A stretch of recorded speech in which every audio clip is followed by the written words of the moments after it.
Francisco Ricardo Sheffield Padilla. Ay, suena como mi acta de nacimiento, sí. Nació usted en León, Guanajuato. Y tengo que leer esto porque es importante. Es usted licenciado en Derecho por la Universidad Iberoamericana. Tiene una maestría en Derecho Internacional Privado en Harvard y un doctorado en Derecho con orientación en Derecho Procesal. De la Autónoma de Nuevo León. Además es usted procurador del consumidor. Ahí estamos a tus órdenes ahorita. León, Guanajuato. Estado complejo, complicado. Usted quiso y fue alcalde, diputado local, diputado federal. Mi carrera política la he hecho en León. Aunque yo nací en Los Ángeles, California, y no tengo doble nacionalidad, llegué a León a los 3 meses de edad y ahí he hecho toda mi vida. Y en particular mi vida política. Ahí empecé siendo regidor en el Ayuntamiento de León. Por un distrito en León fui diputado local, 2 veces diputado federal y fui presidente municipal de la ciudad, 2009-2012. Entonces mi carrera política, mi desarrollo en la política está vinculado a León y siempre he trabajado desde León para todo México. De León para Guanajuato y de Guanajuato para todo México, porque aquel dicho de que pienses global y actúes local, en la política es una norma. Tienes que actuar desde lo local, desde el punto en el cual surges como político, así sea Tinguindín, Michoacán o cualquier lugar, Macuspana. O sea, no puedes olvidar el lugar donde surges políticamente hablando y de ahí vas desdoblando por capas. Así lo hizo en una muy excelsa carrera política el actual presidente de México. Y si ves la carrera de cualquier político en el mundo, es exactamente igual. Entonces, yo no puedo abandonar y nunca he abandonado ni abandonaré mi base social y política, que es León, de ahí la de Guanajuato, y ahora tenemos la oportunidad de trabajar en una esfera nacional. Es la segunda vez que lo hago. La primera vez fui subsecretario de la reforma agraria y en esta ocasión pues ya llevo casi 3 años, con una pequeña interrupción, si no ya serían los 3 años completitos, como Procurador Federal del Consumidor. ¿Ha participado usted en León en la industria ganadera, en la industria del calzado? Sí, vengo de una familia de empresarios, una familia muy emprendedora. Mi abuelo fue fabricante de calzado y mi padre fue comerciante de cuero crudo, es la piel antes de que se curta. Y yo tuve una fábrica de zapatos muchos años, fui presidente ejecutivo de la Cámara del Calzado, o sea, anduve en los temas de las grillas empresariales. Y hasta el día de hoy continúo con actividades privadas, no las puedo atender tanto, pero cuando se da uno sus recesos en la política, o más bien cuando la política le da recesos a uno, me aboco más de lleno a esas actividades. Hasta el día de hoy tengo mi rancho, crío ganado bovino y ovino, las reses y borregas. ¿Se puede ser empresario en la cuarta transformación? Yo digo que sí, ¿por qué no? Yo soy un socialdemócrata y como socialdemócrata concurro plenamente con todos los principios y los objetivos que ha trazado la cuarta transformación de México. Primero, los pobres. Yo lo conozco en toda mi vida como la preferencia por los pobres, la acción preferencial por los pobres. ¿Sí? El que se privilegie la democracia como un sistema de organización, no solo como un sistema político, sino democratizar la vida desde la comunidad hasta el país, desde la misma familia incluso. Es para mí un principio importantísimo, porque es una manera de organizarte. Entonces, ese tipo de acciones que tiene como línea rectora la Cuarta Transformación, pues desde joven las conozco y las vivo, que es más importante. Las hago vida, las hago acción. Entonces yo lo veo concurrente y eso mismo te ayuda también a ser un mejor empresario. La doctrina social de la Iglesia ha inspirado a muchos empresarios en México, entre ellos don Lorenzo Servige, que para mí fue un empresario ejemplar en este aspecto. Ricardo, todo Guanajuato es bastión panista. Se ha caracterizado por ser un bastión panista, empresarial también. Cuando yo empecé en la política... Cuando se deja el PAN para ir a Morena, no hay un cambio, un salto de extremo. Mira, primero, cuando yo empecé en la política, Guanajuato era un bastión del PRI. A mí me tocó que me apedrearan en muchos lugares, dirigentes priistas que movían a la población para que nos agredieran, que nos persiguieran policías. Así era Guanajuato hace 30 años que yo inicié en la política. No era un bastión panista, era un bastión priista.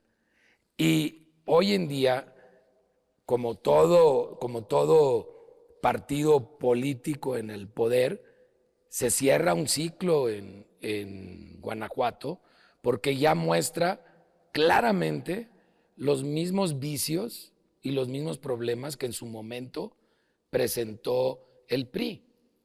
Entonces, es importante ya un cambio, una transformación para Guanajuato, y esto revitaliza la vida social, la vida pública, y creo que es indispensable. Por otro lado, comentarte que antes de militar en el PAN, yo tuve mucha actividad de joven en el Gallito, en el Partido Demócrata Mexicano, porque mi pensamiento ya iba orientado a la socialdemocracia, y el que mejor se acomodaba a los principios de la socialdemocracia era este partido, el Partido Demócrata Mexicano, el PDM, aunque ellos eran sinarquistas, pero es una interpretación, digamos, más especial o más particular de la socialdemocracia. De allí dejé de tener actividad partidista porque el partido se terminó, se acabó, perdió su registro en Guanajuato a nivel nacional, sobrevivió un poquito más de tiempo en Aguascalientes, pero yo me desvinculé, aparte que la mayoría de los dirigentes eran octogenarios, así, realmente octogenarios, y yo tendría 17, 18 años cuando empecé a participar. Vuelvo a participar cuando termino mi maestría en Harvard. Okay. Regreso en 1991 y me invitan a participar en el gobierno del estado, siendo gobernador interino Carlos Medina Plasencia.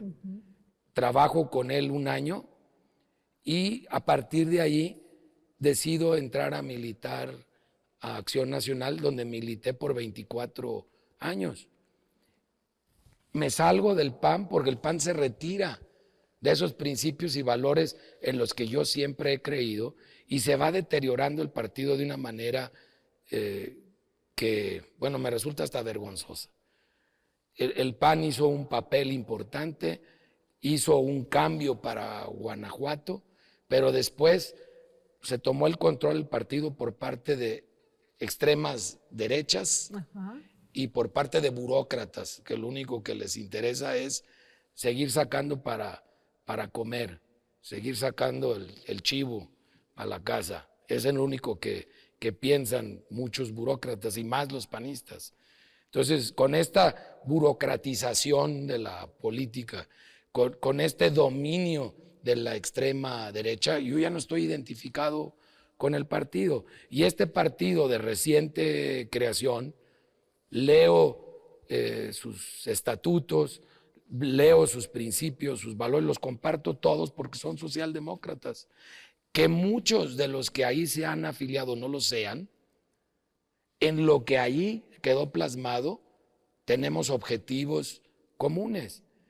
Por eso entro a Morena, gano una encuesta, o más bien resulto más alto en el resultado de una encuesta, y soy el candidato a gobernador por Morena en el año 2018, donde yo recibo un partido recién fundado, que tenía escasos 3 años, que había obtenido 3% en las elecciones anteriores, que se entiende porque apenas estaba a meses de haber iniciado, y lo dejo en 26%, números redondos.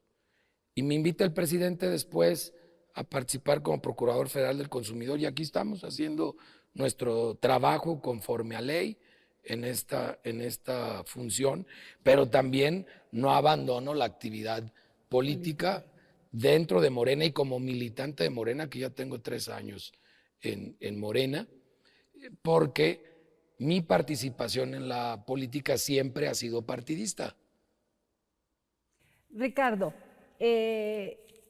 Nuevo León, los partidos políticos siempre se van por el pragmatismo. Hacen alianzas, a veces incongruentes, como el caso del PRI, PAN, PRD, donde juntarlos, me parece, y lo hemos dicho aquí, lo hemos platicado, de una incongruencia total. ¿Tú qué piensas de esto? En Guanajuato y en México en general, efectivamente esa alianza es una alianza totalmente pragmática. Para el PRD y el PRI, pues es una alianza de sobrevivencia, pero lamentablemente yo creo que una alianza de muerte para los 3 al final, porque los partidos se sostienen por sus principios y su ideología. Y cuando la pierden razón de ser. Okay. Sin embargo, bueno, el Morena ha sido muy crítico con el sector empresarial. Ha sido el presidente, ha cuestionado, a ver. No. ¿No? No estoy de acuerdo con el comentario y te voy a decir por qué. Ha sido muy crítico con algunos empresarios. Okay. No con el empresariado. Incluso se ha expresado muy bien de las MIPYMES, por ejemplo, que son empresarios, pequeños empresarios. Ellos como personas no son pequeños sus negocios, ¿no? Medianos. Pero cuando señala empresarios les pone nombre y apellido. No habla de los empresarios en general. Más bien, esos empresarios en los medios de comunicación, de los cuales muchos de ellos son dueños, borran su nombre y lo pluralizan. O sea, el presidente señala al dueño del ALA, el presidente señala al dueño de Oxxo, pero cuando salen los medios no ataca al dueño del ALA o al dueño de Oxxo, ataca a los empresarios. Claro, pues en esa pluralidad ellos se pierden y se escudan. Pero el presidente jamás ha atacado a los empresarios, ni siquiera ha tomado una decisión que afecte al sector privado en el país. Ninguna decisión. Que afecte a una empresa en particular, pues claro que la ha tomado, tan solo el aeropuerto afectó a algunas empresas en particular, pero no trata de esto, de una reforma estructural que dañe al sector, a cualquier sector privado. Entonces yo no lo veo de esa manera. Y además yo soy un profesionista y un empresario, también un político de Morena, y no soy el único, hay más, ¿no? Ahora, lo que se ha dicho mucho es el tema de los mensajes que se manda al extranjero sobre el tema de la inversión extranjera. Guanajuato es uno de los estados que más capta la inversión extranjera. Y se ha dicho que el presidente o que Morena no está cerca del libre comercio. ¿Tú qué piensas? Porque es muy importante que tú no los digas. Mira, yo escribí un libro que Voy trata para este allá. tema Ajá. del amor al desamor. ¿Por Más qué bien del del amor desamor al amor. ¿Por qué del desamor al amor? Porque siempre dijo México que no quería ser parte de este organismo del Banco Mundial. Ajá. Por eso, y además lo sostuvo por casi 6 décadas. No, no, no, no. Y de repente pasan las elecciones del 2018, le dan la constancia de mayoría a Andrés Manuel López Obrador y ya, mágicamente queremos ser miembros del CIADI y firmar la Convención de Washington. Entonces, por eso es del desamor, decirle no al amor. Le puse un título cursi con una portada del libro que parece novela precisamente de Corín Tellado, a lo mejor, Ok. para volverlo atractivo, porque yo no quería un libro de derecho, porque es un libro de derecho que sale de mi tesis de doctorado y que lo complemento con otras disciplinas para hacerlo más atractivo, más redondo el tema.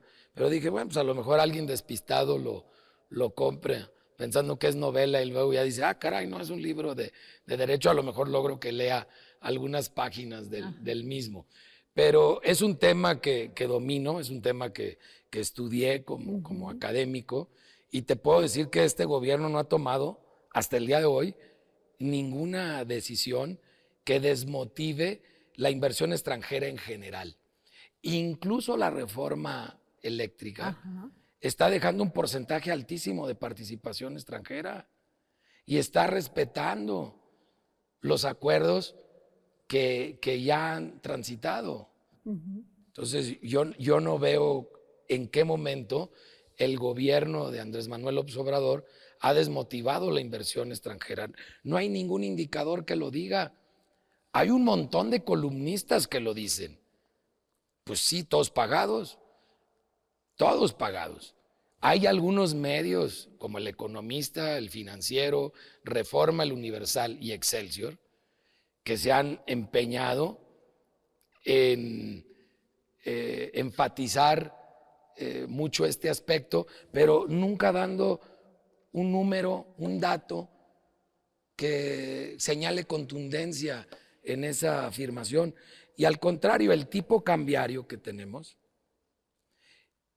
la renovación del Tratado de Libre Comercio ahora como TECMEC y los números reales finales de cada año en inversión extranjera directa nos hablan de todo lo contrario.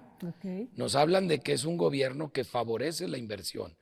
Y sostengo en mi libro, como sostienen muchos tratadistas, que no se puede desarrollar un país sin la inversión extranjera. De hecho, el principal receptor de inversión extranjera en el mundo es Estados Unidos, que es la principal potencia económica. Y el segundo receptor de inversiones en el mundo es China, que es la segunda potencia económica. Quizá al día de hoy sepamos pronto que cambia China a primer lugar y Estados Unidos a segundo, pero el 1 o 2, sea como sea, son los principales receptores de inversión extranjera. Quiere decir que sin un libre flujo de capitales, con sus reglas, como las tienen ambos países, no se puede garantizar el desarrollo. Y México lo sabe, como gobierno, como país, pero también México así lo vive. Seguimos siendo de los primeros 10 receptores de capital extranjero. ¿Tú qué piensas de la excesiva regulación? ¿Hay excesiva regulación en México o no hay? La regulación no ha cambiado y si la comparas con Estados Unidos, sobre todo si la comparas con el estado de Florida o el estado de California, porque allá cada estado tiene legislaciones independientes, pues dirías que estamos subregulados, Ok. porque tenemos muchísimo menos regulaciones que Estados Unidos, que Canadá, que Alemania, que Japón, en todos los temas. Nada más cada país enfoca las regulaciones a distintos sectores. Ok. Hay sectores que México considera prioritarios y que otro país no los considera prioritarios. Por ejemplo, México no es una potencia en armamento. Nosotros no tenemos productores de armamento. Solo el ejército produce ahí poquito. Pero Estados Unidos es un gran productor de armamento. Francia es un gran productor de armamento. Pues ellos tienen muchas normas en torno a la industria del armamento. Pero ahora nosotros en México, que tenemos litio, pues estamos regulando ese tema del litio como Estados Unidos regula el del armamento. ¿Tú crees que el país debe seguir siendo rector de De la economía, la sí, economía, claro. de la industria eléctrica, de... Yo creo que el único sistema que ha probado en el mundo ser eficiente es el sistema mixto. Ok. Hay un sistema de absoluto libre mercado que ya no existe y un sistema de absoluto control del Estado que ya no existe tampoco. China tiene un sistema mixto. Rusia tiene un sistema mixto. Estos dos países se lograron desarrollar en el siglo XXI porque optaron por un sistema mixto. Migraron de un control total del Estado a un sistema en el que también interviene el libre mercado, pero no con la voracidad que un libre mercado total, sin ninguna regulación, permite. California, que en la década de los 70s y los 80s era el ejemplo perfecto del libre mercado total, hoy día es una de las jurisdicciones en los Estados Unidos más reguladas, de las más reguladas en el mundo. Ellos, por ejemplo, habían decidido que la energía eléctrica fuera 100% privada. Y luego empezaron a tener problemas de apagones a finales del siglo XX y hoy día tienen un sistema mixto. Entonces esos echaron reversa. Con eso te pongo un ejemplo de esos libres mercados totales que se movieron hacia sistemas mixtos y sistemas de control total del Estado que se movieron a sistemas mixtos. Hoy todo el mundo son sistemas mixtos y así está México y así debe de ser. Ahora, Latinoamérica se ha siempre reflejado el tema de que a mayor inflación inmediatamente el mercado, el gobierno viene y regula, y regula. ¿Tú qué piensas? La inflación es el más grande impuesto que pueden pagar todos. Pero el mismo gobierno provoca en gran parte esa inflación. No. Por ejemplo, ahorita hay un proceso inflacionario en todo el mundo. No me digas que el gobierno provocó el virus. Del coronavirus. No, pues no digo eso. Entonces, pero la mala administración sí ha provocado. La actual administración no provocó el coronavirus y el coronavirus es uno de los principales factores del proceso inflacionario actual. La actual administración no le dijo a Rusia ve invade Ucrania. No. Y con eso se vino un problema en el mercado de los petrolíferos, que también provoca inflación porque ya subieron todos los nitratos, todas las bases para los abonos en el campo. 3 veces, 300% de aumento en los abonos para el campo. ¿Eso es culpa del gobierno? No estoy hablando de este gobierno. He hablado de muchos general. otros gobiernos desde la crisis del 95, desde acá, las malas administraciones e inmediatamente los gobiernos lo primero que hacen es... El error de diciembre del 94, como se le llama, es eso, un error. Eso sí es acreditable a un gobierno y a un presidente en específico. Pero es la excepción, no la regla. Es la excepción y no la regla. En general es uno de muchos factores el quehacer público no es el único. Y también hay muchos factores externos. Malas decisiones de un mal gobierno en Estados Unidos claramente le van a afectar a México. Y malas decisiones de un mal gobierno de China le va a afectar a todo Asia a fuerza. Es imposible, quizás hasta el mundo, ¿no? Entonces, son distintos factores, pero lo que sí hay en común es que la inflación se vuelve el impuesto más caro que puede pagar un ciudadano y que le resulta mucho más gravoso a la gente que menos tiene. Por eso es importante que cualquier gobierno intervenga a detener los procesos inflacionarios. Yo creo, por ejemplo, aunque no soy norteamericano, que Estados Unidos, el gobierno de Biden, debería de intervenir el mercado de los petróleos como gobierno para evitar el problema que están teniendo. Tú vas ahorita a una gasolinera en Estados Unidos y le pegan una calcomanía. Yo las vi. Fui a El Paso, Texas, hace un mes. Fui a un tema de trabajo a Ciudad Juárez y me crucé el sábado al Paso, Texas. Y vi las bombas de gasolina con la calcomanía de Biden, sonriendo y haciéndole así, porque en una inauguración de una obra dijo, I did it, yo lo hice. Y lo recortaron y esa calcomanía la ves en todas las bombas de las gasolineras de Estados Unidos. La gente va y se las pega apuntándole con el dedo al precio del combustible y dice, I did it, yo lo hice. Entonces ve el efecto político que tiene una mala decisión. ¿Cuál es la mala decisión? No intervenir a detener como gobierno, cuando lo puedes hacer, un proceso inflacionario como el que está viviendo ese país y que lamentablemente también nos va a afectar a nosotros, porque prácticamente somos un mismo mercado. Si tuvieras que hacer un pro y contra del NAFTA, ¿cuáles serían? Del Tratado de Libre Comercio, NAFTA o como lo quieras llamar. Yo la verdad no le encuentro ningún contra, ¿eh?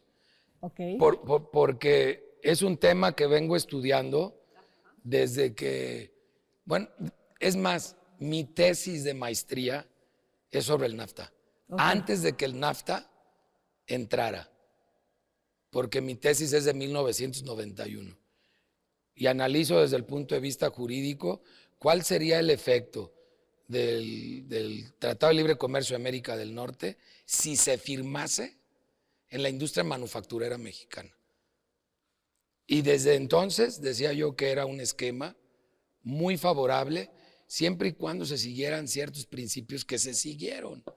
Por ejemplo, la asimetría de las economías, la asimetría de las poblaciones y de los mercados. Entonces, todo eso se tomó en consideración años después de la tesis de un servidor, y no porque lo haya escrito en mi tesis, porque es algo que especialistas en distintos temas venían manejando mucho antes de que se firmara este tratado, que ya se sabía que había la posibilidad de que se firmase. Entonces yo no le veo nada negativo al TECMEC. Incluso se perfeccionó en muchos temas que después de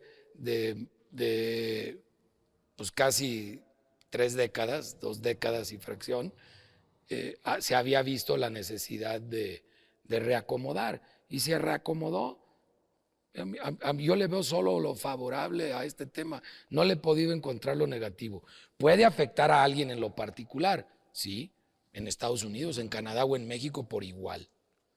Ahora, el TECMEC también trajo, y te pregunto esto del NAFTA por tu tesis precisamente, y en el TECMEC el tema de los precios controlados, que eso lo tienes tú a tu cargo como Procurador Federal del Consumidor, y de los precios que no puedes controlar. Solo está controlado el precio del gas LP y no es un control estricto, en el sentido de que no hay un solo precio y no es ese precio obligatorio.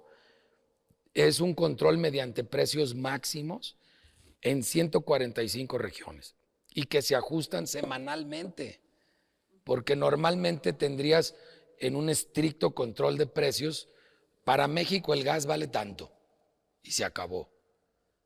Sin embargo, no es así. Cada semana se ajusta en 145 regiones, que es un verdadero dolor de cabeza, y es un precio máximo. Ahorita prácticamente todos los proveedores ya están en el precio máximo porque se ha venido agotando su margen de maniobra o su margen de operación, no solo de utilidad, incluso de operación. Y en consecuencia, yo creo que sería muy complejo repetirlo por otros 6 meses. Se habló de 6 meses, se cumplieron, se extendió por 6 más.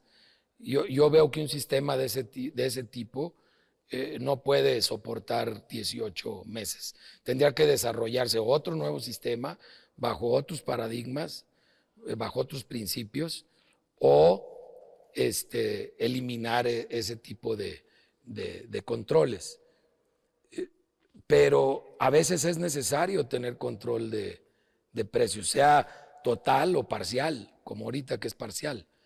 A nosotros no nos toca determinar cuál es el precio, lo hace la CNER y la CRE. Nosotros solo vigilamos en el mercado que se cumplan, nada más. Ahora, tú has dicho, no se pasen de roscas Sí. con los precios de la gasolina.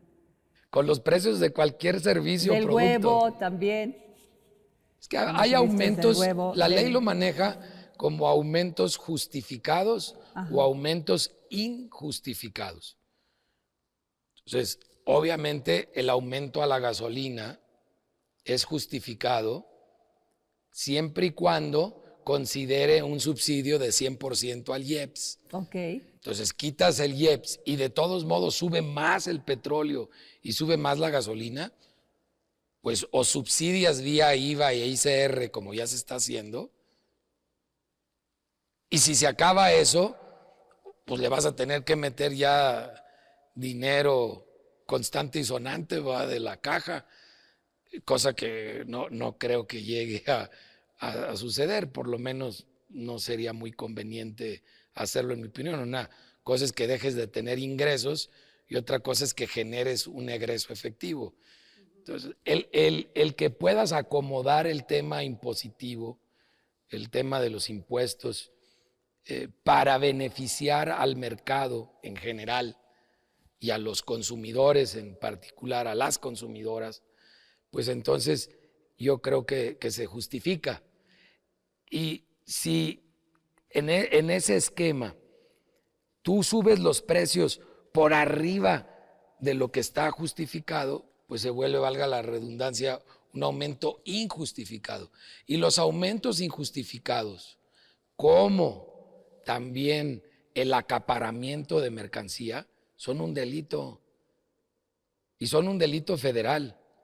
Y lo son de hace muchas décadas, no es nuevo. O sea, esa ley no la hizo el actual Congreso ni la promovió Andrés Manuel López Obrador. Esas leyes tienen décadas de existir y son precisamente para tener una intervención extraordinaria y urgente por parte del Estado para regular el mercado y acomodarlo en situaciones que generan una injusticia para todas las consumidoras, los consumidores, y que después esa injusticia pues la acabamos pagando todos, ¿no?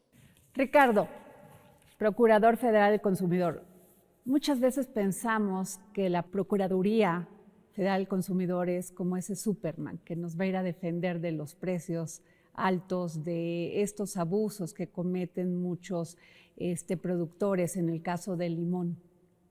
Pero pues está sujeto a la oferta y la demanda. No del todo. A ver. No del todo. En el caso del limón, sí hay una escasez de producto muy clara, porque la cosecha de Michoacán ha salido muy tarde y muy lenta. Y también se ha dicho de crimen organizado. Que... Puede ser, a mí no me consta porque Okay. no estoy en los temas de seguridad, pero por el motivo que fuere, no descarto ese porque no lo conozco, el limón no ha entrado en el volumen que debía de entrar de acuerdo a las cosechas. Ha entrado tarde, ha entrado lento. Y esa entrada lenta y tardía ha hecho que el precio se vaya, pues estaba ya en 70 pesos, ahorita otra vez ya subió a 90 y 100 pesos. Está a 92 pesos ahorita sin semilla, que es el más caro, y a 70 pesos con semilla. Ok. Promedios nacionales. Obviamente puede haber alguien que esté más arriba o más abajo, por eso se habla de promedios. Pero cuando te sales mucho de la media, se vuelve un aumento injustificado. Dar a 200 pesos el kilo de limón, ese es un aumento injustificado. Pero ellos dirían, es oferta y demanda. Eso es falso. A ver, ¿por qué es falso? Porque así lo regula la ley. Sí lo regula, sí, la Procuraduría La ley Federal lo del regula. Consumidor. Yo- Entiéndola. Tiene garras Claro. a ver, Yo puedo poner una denuncia penal. ok. Yo puedo promover la denuncia penal como Procurador Federal del Consumidor. Yo soy el representante de los 130 millones, números redondos, de consumidoras y consumidores en México. Y ya lo he hecho, no en este tema en particular, pero en otros. Yo puedo promover a nombre de todos los mexicanos y mexicanas un juicio, una denuncia, cuando se incumplan las leyes de nuestro país. Dar el limón ahorita, por injusto que le pudiera parecer a alguien en lo particular, a 90 o 100 o 110 pesos, porque así se hacen los promedios, sería justificado.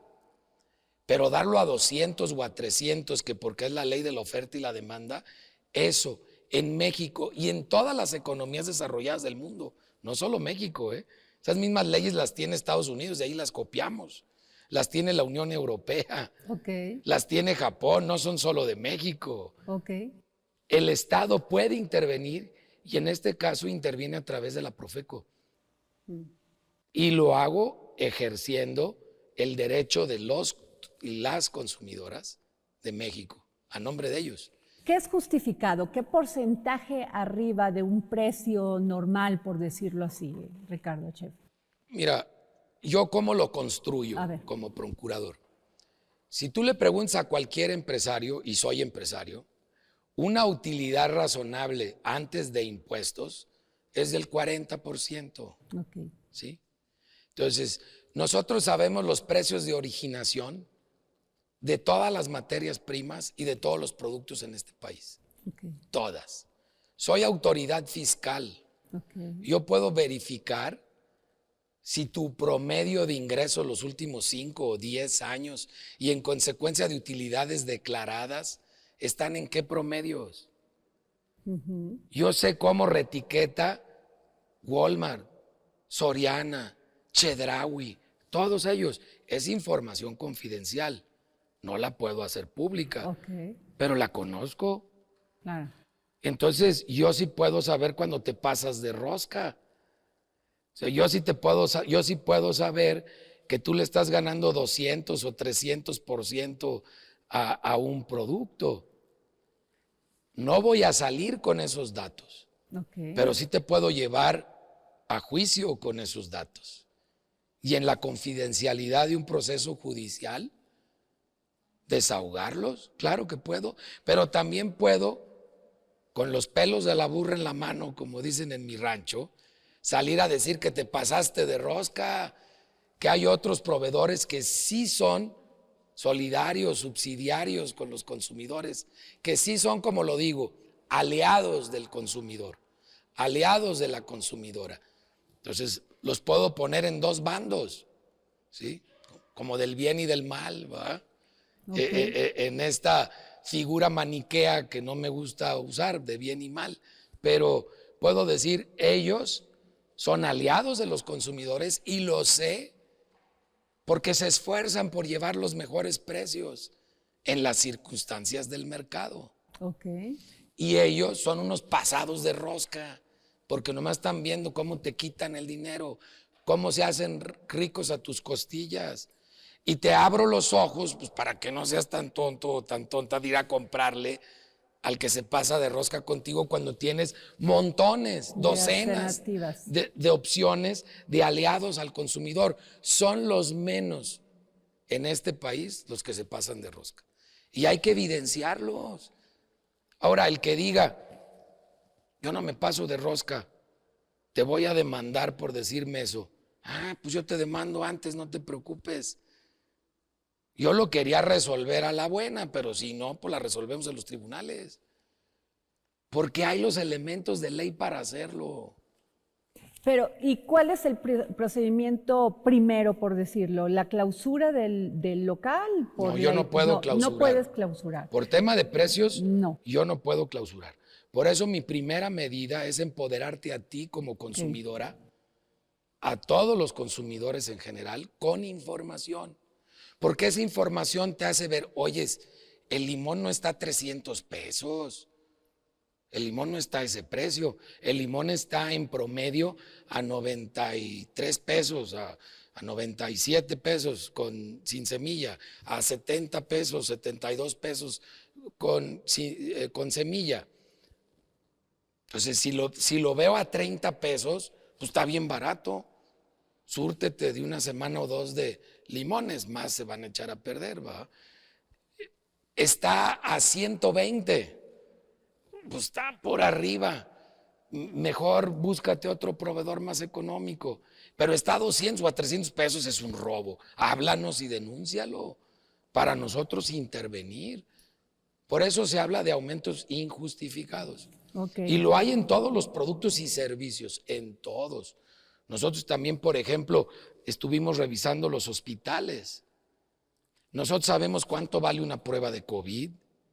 Sabemos a cómo la compras y en cómo la estabas vendiendo. Y si de repente dices, ya no vale 380 pesos, ahora vale 1,000. ¿Por qué? Pues porque yo digo, pues no. El tipo cambiario, ¿cuánto tiene de ajuste? El proveedor, ¿en cuánto ajustó sus precios y por qué los ajustó? ¿En qué insumo se te subió tanto? Y si no lo hay, pues hacemos una investigación a fondo. La mayoría de las veces, desde que soy procurador, el 100% de las veces, porque llego con los pelos de la burra en la mano, porque llego con toda la información, el proveedor dice, ya lo bajé, ya me ajusté. Y se resuelve el problema. También dice un dicho popular que muerto el perro se acaba la rabia. Pues si ya no hay el problema, pues ya para qué pongo una denuncia, para qué inicie un proceso judicial que me va a llevar meses o años y que termina definitivamente en una sanción, a veces económica o a veces hasta el cierre del negocio. Mejor motivo al mercado, porque somos al final el mejor regulador. Si hay un soporte legal para poderlo decir, lo digo y te empodero. Y ya todos empoderados regulamos el mercado.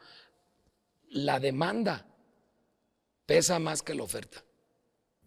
La demanda pesa más que la oferta. Y cuando tomamos conciencia de la demanda y tenemos una ley que nos respalda y una institución y un gobierno que nos respalda, con más ganas. Lo dijo John F. Kennedy el 15 de marzo de 1962. Con eso que me dices, no le agregas el costo que tiene los estados que viven una gran delincuencia. Perdón que regrese a eso, porque tienen y pagan derecho de piso. Eso afecta en el costo de su producto o en el precio final. ¿Eso cómo lo miden, Ricardo? Lo mides con la estandarización por regiones. Ok. Porque cuando hay un fenómeno de eso, si lo hubiera, porque no puedo afirmarlo ni negarlo porque no estoy en ese tema. Exacto. Pero nunca te lo han dicho. Nunca te han dicho, oiga, pues es que yo tengo un costo extra. Acuérdate que yo como persona soy la institución según la ley. Entonces yo soy el primero que debo guardar la confidencialidad de lo que me digan o me dejen de decir, ¿va? O sea, yo entiendo que me preguntes, pero también entiende que no todo lo puedo responder, porque no es mi información, es la información de las empresas o las personas que me lo hayan comunicado porque quieren o porque los obligo a que me lo digan.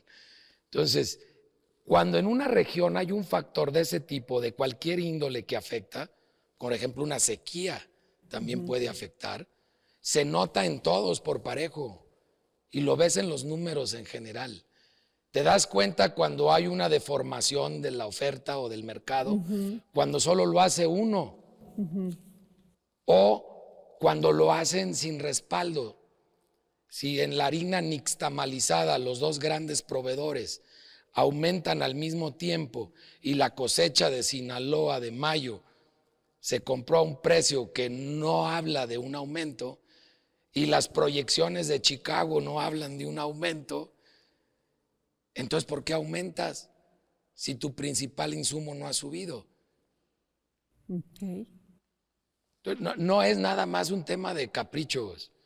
Si no tienes todo un Y estudio, un proceso. nos apoyamos en el Banco de México, nos apoyamos en el INEGI, nos apoyamos en las cámaras sectoriales, empresariales, y nos apoyamos en un equipo de actuarios y matemáticos que tengo en Profeco, que antes no lo sabía, porque pues como que anteriormente no les gustaba hacer valer la Ley Federal de Protección al Consumidor y otras leyes que se correlacionan. Pero, pues, tanto estudiar para no usar los instrumentos que tienes, al final soy doctor en Derecho. Si no usara los instrumentos que tengo a mi alcance, pues no haría bien mi papel. El presidente te manda a llamar o estás en las mañaneras cada semana casi. Estoy todos los lunes a las 6 de la A las mañana 6 de la mañana. en reunión de gabinete y a las 7 en la rueda de prensa, popularmente llamada La Mañanera, que me gusta el nombre, por cierto, de 7 a 9. Y sí tengo la oportunidad, yo creo como ningún otro procurador en la historia de este país, de tener una interrelación directa con el Ejecutivo Federal, con el presidente de la República. Me siento honrado por ello, siento que he hecho un gran equipo con el señor presidente, lo entiendo en sus objetivos, los comparto plenamente y eso me ha ayudado a trabajar mucho para bien de las y los consumidores de nuestro país y de los consumidores que nos visitan, porque los turistas también son protegidos por la Profeco. Y espero seguirlo haciendo. Pues porque me divierte, se me habla gusta. de cercanía, de que te fuiste, peleaste una candidatura, regresaste y seguía tu puesto esperándote. Pues fui a mantener caliente el comal. Ya se queda calientito un rato. ¿Quieres ser gobernador de Guanajuato? Sí, claro. ¿Vas a seguir peleando? Pues ya lo peleé una vez, lo puedo pelear 2 veces, es mi derecho. Yo tengo, como tú, derechos políticos. Yo no estoy limitado en mis derechos políticos y uno de ellos es elegir y ser electo. Entonces, yo he buscado ser gobernador de Guanajuato y lo voy a seguir buscando. ¿Por qué no? Pues, ¿quién me lo prohíbe? Cumplo los requisitos de ley. Lo quiero hacer, lo puedo hacer, lo voy a hacer. ¿Guanajuato es un estado conservador? Estructuralmente sí, y está gobernado por la extrema derecha, pero no necesariamente como, digamos, en la médula. Y no diría yo que en la médula es conservador, porque el cura Miguel Hidalgo, un excelso liberal y sacerdote, o sea, que era católico, practicante y buscaba que otros lo practicaran también, y era liberal. Él, 100% guanajuatense, nació en Corralejo, hoy es municipio de Pénjamo, antes era parte de la Villa de León, fíjate, de la Villa de León hasta allá llegaba, y dependía de Morelia. Entonces, esa sí es la médula de Guanajuato, antes de que siquiera existiese Guanajuato. Y de ahí te puedo hablar de una historia de liberales hasta el siglo XX. Y ojalá un día de estos me pueda apuntar en la del XXI, ¿va? Pero la médula en consecuencia, no es azul, no es roja, no es morada, no es púrpura. Es una médula liberal, pero liberal católica, porque eso sí es prevalente. ¿Cómo es el liberalismo con ¿Con el catolicismo? Con el catolicismo. Se llama socialdemocracia y en Europa se llama democracia cristiana. ¿No se Pero contrapone? es la socialdemocracia. ¿No se contrapone? No, para nada. Si no, lee los Hechos de los Apóstoles. Te invito a leer los Hechos de los Apóstoles. Más socialdemocracia no la hay. Además, hasta puede que se pase de social. Y es parte medular del cristianismo. Si no, revisa las encíclicas del Papa Francisco I.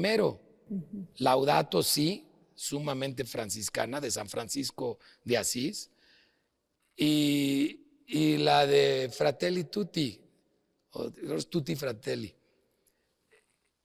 Estas dos encíclicas son 100% socialdemócratas o demócratas cristianas. Entonces, yo no lo veo que esté peleado. Pues si estuviera peleado el catolicismo y el liberalismo y la socialdemocracia, pues entonces, ¿cómo tenemos un papa como Francisco I? Y entiendo que a los cristianos de extrema derecha, como los del Yunque, pues no les gusta Francisco I y no les gustan sus encíclicas. Si por ellos la misa se diera en latín y de espaldas, ¿verdad? Y si por ellos estaría aplicándose una doctrina premedieval, ni siquiera medieval. Antes de Santa Teresa de Ávila, porque ella fue doctora y reformadora de la iglesia, y eso ya fue un montón de años, hace un montón de años. Estos vatos se regresan antes incluso de Santa Teresa de Ávila. Entonces, como verás, es un tema que me gusta, que me apasiona. Incluso a lo mejor hasta esta entrevista dicen, oye, este cuate como que habla muy golpeado. No, me entusiasma y me gusta estos temas, me mueven y busco hacerlos vida en la comunidad de la que formo parte, en el país, en el estado en el que vivo como político activo. Llevo 32 años en la política y 32 años pensando igual. Tú puedes esculcarme entrevistas de hace 32 años. Bueno, es más, de antes, como trabajé en medios de comunicación, cuando era niño, puedes buscarme desde los 7 años, entrevistas en medios, y nunca vas a encontrar ni una frase incongruente. ¿Se puede ser político y congruente? Claro, se debe, no solo se puede. Y además la política es la más noble actividad del hombre. Y si lo quieres ver como un católico practicante, es el mejor medio de santificación que puedes tener. O de salvación, si quieres verlo de esa manera más general.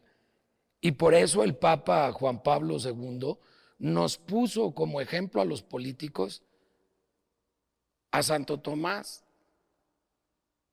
para que siguiéramos esa ruta. Y ha habido santos políticos, los ha tenido Inglaterra, por ejemplo. Entonces, en ese contexto, pues sí es una aspiración de vida y además, si eres católico, cristiano, como es cristiano el presidente, como soy cristiano yo, cristiano en el sentido de seguir a Cristo, pues estás obligado a ser congruente y a hacer el bien y a ver primero por los demás. Pues qué padre en la política poderlo realizar, aunque sí hay que confesar, hablando en esos términos, que sí es el ambiente más complicado para hacerlo, ¿eh? O sea, hacerlo dentro de un convento ha de estar a todo dar. Hacerlo afuera, en la vida diaria, no es tan fácil. Y en la política, menos. Es, yo creo, el campo más complejo para lograrlo. Y me atrevo de veras a decirlo porque he llevado una vida muy pública, digo, no para todos los mexicanos, pero sí para los leoneses y luego para los guanajuatenses, desde los 7 años de de edad. Entonces, no puedo decir mentiras, y menos con Mr. Google, que rápidamente busca todo, ¿no? Pues muchas gracias, Ricardo Chesel, Procurador Federal del Consumidor. Gracias por darnos esta entrevista. No, al contrario, gracias a ti, lo disfruté mucho.